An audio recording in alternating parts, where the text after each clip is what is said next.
Evangelho segundo Marcos, último capítulo 16, é um texto bem conhecido nosso. Vamos ler 2 versículos. Marcos,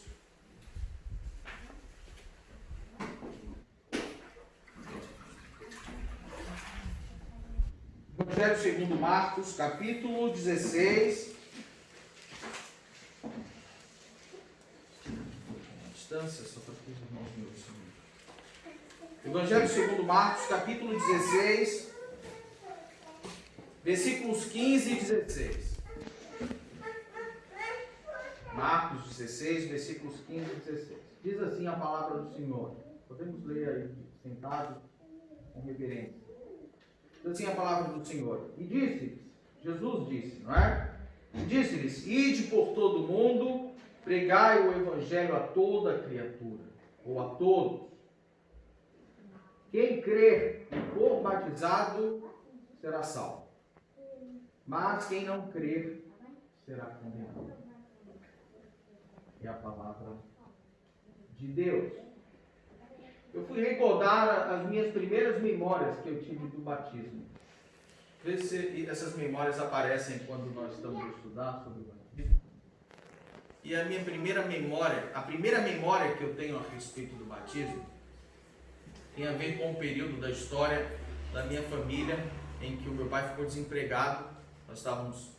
Eu era muito criança ainda, um pouco, talvez um ano mais velho que o Paulinho, mas eu sei que a gente teve que morar na fazenda da minha avó, porque as condições para pagar renda não tínhamos dinheiro. Era uma quinta, mais ou menos uns 10 quilômetros da cidade, e lá nós fomos viver. E nessa fazenda, era uma fazenda do cacau, o grão que produz, que dá origem ao chocolate. Mas lá tem um lugar que se chama Casa de Farinha. Se apanha mandioca, se corta a mandioca, não sei quem tem memória aqui do Brasil disso, depois torra aquilo para se transformar na farinha de mandioca que nós comemos. E muitas vezes apareciam famílias que não tinham aquela estrutura. Eles tinham a sua fazendinha, a sua rocinha de mandioca, mas não tinham, iam lá, e a minha avó cedia aquele espaço, ficava com uma parte, uma porcentagem daquilo que era produzido da farinha, e era uma festa. Eles chegavam com aquilo, chegavam em famílias, cortavam, preparavam tudo. Eram uns 3, 4 dias de muita festa. Então eu me lembro que eles contavam muitas histórias. Era a madrugada toda produzir farinha. E era muito comum a gente ouvir histórias do folclore brasileiro. Então contavam a história da lula sem cabeça, contavam a história de um personagem que era uma caipora, que era uma personagem que ficava no meio da mata com as pernas para trás. Eu não vou fazer aqui uma história. Mas o personagem que mais metia medo às crianças é um personagem do folclore europeu também, que é o lobisomem, não é? E eles diziam assim para a gente, cuidado com o lobisomem, porque ele é uma pessoa que a gente não conhece, aparece na noite de lua cheia, numa sexta-feira de lua cheia, e ele vai apanhar as crianças que não são batizadas. E eu fui criado numa igreja batista em que a gente não batizava as crianças. Então eu tinha o maior medo do lobisomem e era doido para ser batizado. Mas eu queria ser batizado não porque eu entendia o batismo, mas porque eu queria fugir de um personagem folclórico. Depois mais ou menos com uns 12 anos, já retornado à cidade, frequentando a igreja, minha mãe nos colocava sempre, todos os domingos, e tinha um grupo, havia uma quadra esportiva ao lado, e a gente treinava aos sábados. Mas o professor dizia, vocês só podem jogar se forem batizados. Então eu queria ser batizado com 12 anos para fazer parte da equipa da igreja. Mas um jovem mais velho, amigo, percebeu e disse, não, mas esse não é o sentido do batismo. Então finalmente aos 18 anos, um dia em que eu tive um encontro com Deus, num acampamento batista, em que o pastor não fez apelo nenhum, em que ele estava a pregar no livro de Provérbios. Terminou o culto, eu procurei o pastor e disse, eu quero entregar a minha vida a Jesus. tempo depois, eu fui batizado. Esses irmãos estão aqui essa manhã por causa disso. Eles me procuraram também. O Paulo já havia me procurado já há algum tempo, os irmãos sabem, ele já estava se preparado para o batismo. E na semana, naquela altura, então ele me chamou em casa e disse: olha, pastor, eu preciso ser honesto com o pastor. Eu estou contando um resumo daquilo que eles já falaram aqui na quinta-feira. Eu preciso ser honesto com o pastor, eu ainda não consegui abandonar o tabaco e eu acho que eu não estou preparado. E eu admirei a honestidade dele. E disse: então, olha, tem calma, todos nós estamos a caminhar, todos nós temos coisas para arrancar da gente, todos nós. Você nunca deve olhar ninguém de baixo para cima, sempre olhos nos olhos, porque você não é pior nem melhor do que o pastor. Eu falei: daqui a 6 meses a gente conversa então, tá bem? Tá? E ele teve um tempo que ficou mais longe, outro mais próximo, e nos últimos meses ele se reaproximou de novo e me procurou e disse: pastor, eu quero ser batizado. Eu já tenho mais de um ano, acho que volta de 1 ano e meio, que já não consumo o tabaco. E explicou sua história e o seu desejo. A Paula, no ano passado, no mês de novembro, no período ainda do confinamento, da pandemia, né? Ainda estamos nesse período, ela ouviu uma mensagem pela internet, de uma pregação, e aquela pregação tocou em seu coração. Então ela recordou da mensagem que um dia ela tinha escutado com a Clarinha, porque, se eu não me engano, ela é uma das primeiras turmas de crianças que a Clarinha levou a mensagem do Evangelho no bairro de Santiago. Santiago. Então ela recordou, pediu uma Bíblia a Clarinha, e a Clarinha me ligou e disse: pastor, será que o pastor poderia ir lá para a gente fazer uns cultos? E eu fui. Ela chamou outras amigas e ela foi permanecendo, foi vindo aos cultos. Às vezes os irmãos que vêm de manhã não percebem, mas ela tem sido constante nos cultos. Às vezes vem no horário da tarde, os irmãos estão de manhã, não sabem que ela tem frequentado. E também um culto, ela me procurou no final: pastor, eu quero ser batizado. Então nós começamos também a preparação para que eles pudessem entender o significado do batismo. Falamos do compromisso, assim como a cruz, que a nossa salvação, aquilo que Jesus fez por nós na cruz, é essa madeira, que eu gosto de usar isso como ilustração, como metáfora, nesse sentido vertical, falando do nosso relacionamento com o Pai, que havia se rompido. Jesus nos traz de volta, Ele é o caminho, não é? A verdade e a vida. Então nós reassumimos um compromisso com Deus Pai. Mas também Jesus vem para nós termos um compromisso com a igreja, com o corpo, com os irmãos. Eu disse para eles, eu perguntei: vocês sabem qual é a palavra mais usada nas Escrituras para falar dos nossos relacionamentos? Se é discípulo ou crente? Eles dizem: eu acho que é discípulo, eu acho que é crente, é irmãos. É por isso que nós chamamos irmãos, uns aos outros, porque nós nos tornamos no sangue de Jesus, a família. E eles reconheceram isso, e por isso que eles estão aqui. Jesus disse isso: levem a mensagem do Evangelho, preguem o Evangelho, ide por todo mundo. A igreja não é uma igreja portuguesa, não é uma igreja brasileira, não é uma igreja americana, não é uma igreja... Não. É a igreja do Senhor em todo o mundo. Em todo o mundo. Eu disse para eles aqui na quinta-feira: olha, nós estamos aí para Coimbra. Tem lá o irmão da Pri. Graças a Deus que ele é um crente em Jesus. Nós temos essa união. Mas eu tenho uma família em Coimbra. Porque eu tenho irmãos lá. Onde tem uma igreja de Jesus Cristo, nós temos uma família. Nós temos irmãos. Pelo sangue de Jesus.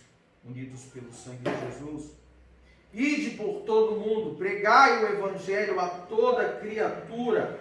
Quem crer e for batizado será salvo. Mas quem não crer será condenado. Ou como leu O Josué há pouco já está num estado de condenação. A dinâmica do batismo é essa: quem crer e for batizado. Aquilo que vai acontecer aqui é só uma representação daquilo que já aconteceu no coração deles. Que não é obra da igreja, não é obra do pastor, não é obra da missionária, é obra do Espírito Santo de Deus, o único que tem o poder de transformar verdadeiramente o coração do homem. Não é a força do nosso argumento, só o Espírito Santo pode fazer aquilo que ninguém aqui tem o poder de fazer. Ninguém. Quem crer e for batizado. Batismo é imersão, é mergulho. Quando Paulo escreve aos Romanos, diz que nós fomos sepultados com Cristo, para, ao levantarmos, vivermos uma vida em novidade de vida. Uma nova vida. Quando eles saírem daqui, o Paulo e a Paula, eles não vão sair perfeitos. Essa água não tem esse poder. Eles não vão ser transformados em anjos. Eles sairão gente como a gente, mas que agora tem um compromisso com Deus, de seguir os passos de Jesus, e tem um compromisso com a igreja, de seguir os passos de Jesus, de sermos uma família. Esse momento do batismo do Paulo e da Paula deve ser um momento também para nós. Primeiro, nós recebemos como nossos irmãos. Eles agora são bebês espirituais. O que o irmão mais velho faz com o bebê? Temos ali um grande exemplo que é o nosso amigo Gonçalo. Gonçalo trata bem as crianças. Eu vejo a maneira como ele cuida dos menores. A irmã, às vezes é a irmã que controla ele, mas ele geralmente é que cuida dos menores. É assim que nós devemos fazer com eles. São novos na fé. Eles são nossos irmãos. Eles estão a aprender ainda aquilo que nós muitas vezes já sabemos. Então, olhar com compaixão, com graça, com misericórdia e com a disposição de ajudá-los.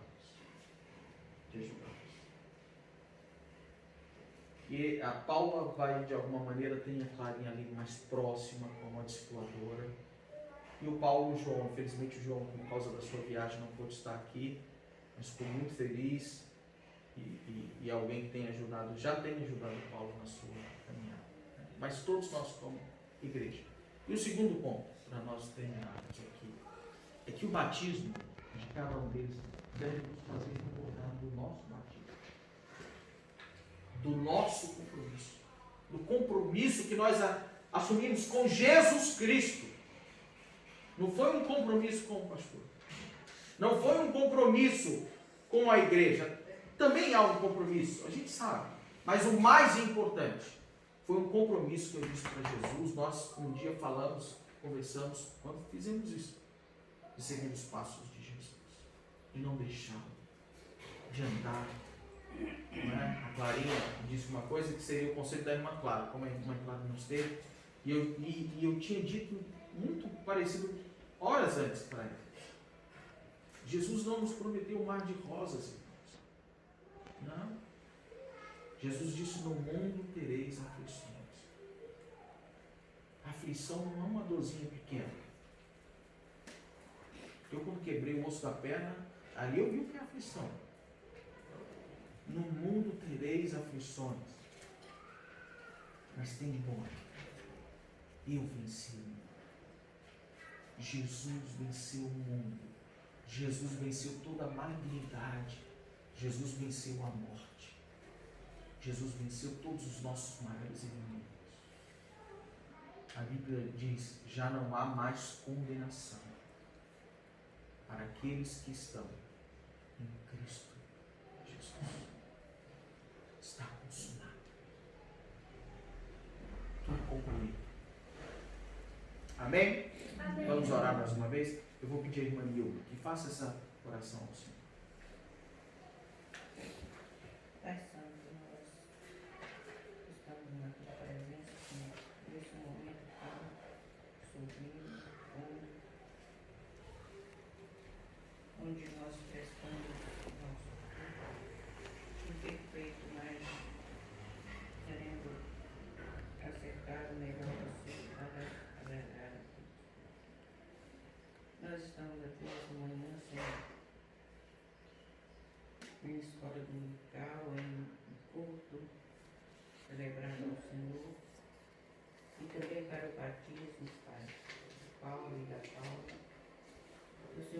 possa ser verdadeiramente dono da vida deles, Pai. Que eles estão entregando a vida ao Senhor, que o Senhor possa fortalecê-los cada dia, porque cada dia nós passamos aqui é uma luta contra nós mesmos, Senhor, porque somos fracos. Mas temos a certeza que o Senhor nos ampara, o Senhor firma-nos na rocha que é Cristo Jesus. Amém. E que o Paulo e a Paula possam sempre ter o apoio, Senhor, da igreja, mas principalmente do Espírito Santo, para firmá-las no caminho em que devem andar. Amém. Obrigada, Pai, pela tua igreja aqui nesse lugar. Obrigada pela vida do pastor, obrigada pela vida da liderança da igreja. Agradecemos, Senhor, por tudo. Nós oramos no nome santo e precioso do Filho amado de Jesus. Amém. Então, como diz a etiqueta, primeiras senhoras.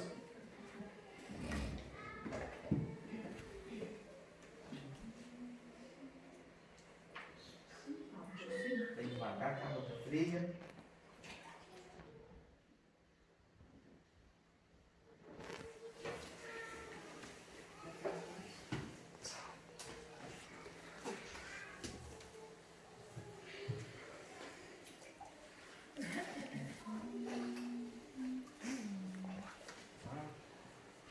Sim.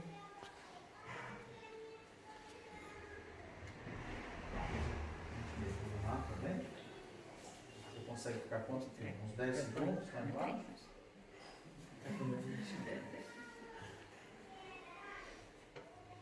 Eu vou tirar algumas coisas se eu consigo. Paulo, você crê no amor de Deus, Pai, revelado em Jesus Cristo? Crê que Jesus Cristo é o Filho unigênito de Deus? Crê que Deus te amou, te ama e sempre te amará, de tal maneira que entregou o seu próprio Filho para morrer na cruz em seu lugar? Diante da declaração pública da Paula, não é? Pela segunda vez que ela já fez, na quinta, eu, como ministro do Evangelho, como discípulo de Jesus Cristo, obedecendo a sua ordem, batizo a Paula em nome do Pai, do Filho e do Espírito Santo. Amém? Então, fecha aí o nariz e vamos mergulhando. Desce lá. Aê!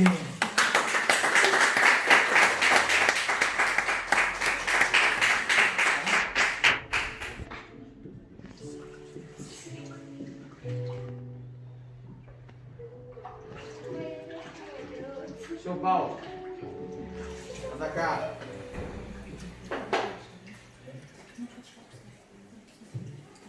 Vê se ele fica uns 2 minutos lá embaixo.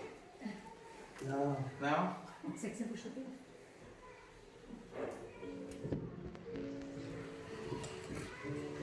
Muito cuidado aqui. Isso.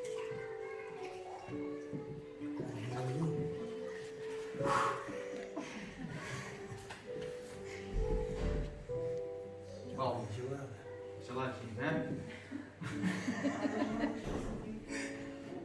Você acredita no amor de Deus? Sim. Acredita que Ele te ama muito? Sim. Ele nunca vai te abandonar? Não. Que Ele sempre vai estar contigo. Sim, do bom e do mal.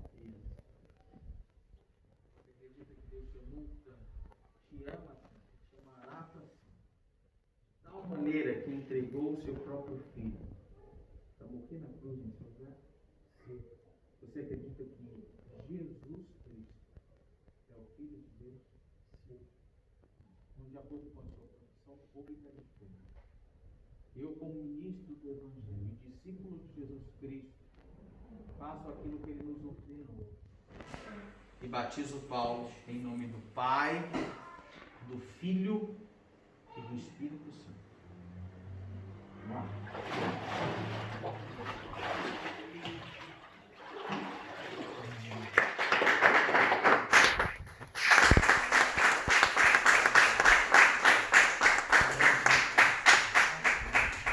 Pai, também você batizar? Oh,